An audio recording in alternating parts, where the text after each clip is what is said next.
ইনশাল্লাহ আল্লাহর রহমতে দুটো চ্যালেঞ্জ আল্লাহর রহমতে খারাপ করানো হয়ে গেছে। এখন একটু ওয়ার্ল্ডিং আছে, ওই যে উপরে কালাম লাগাইছি, টানা কালাম এই পাশেরটা লাগাবো, আর উপরে টাচ থেকে একটা অ্যাঙ্গেল টানা দিব, বাস। তাইলে ইনশাল্লাহ সাইলেন্সারের কাজ শেষ।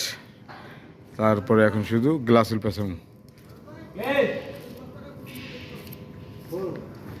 তুই পাটা একটু ধাক্কা দে।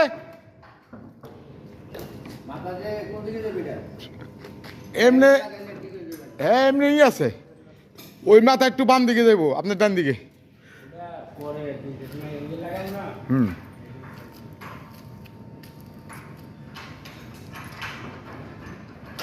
এই যে ওরা ছিল ছাদের উপরে ব্যালেন্স রাখছে পাইপের, ওরাও যথেষ্ট কষ্ট করছে।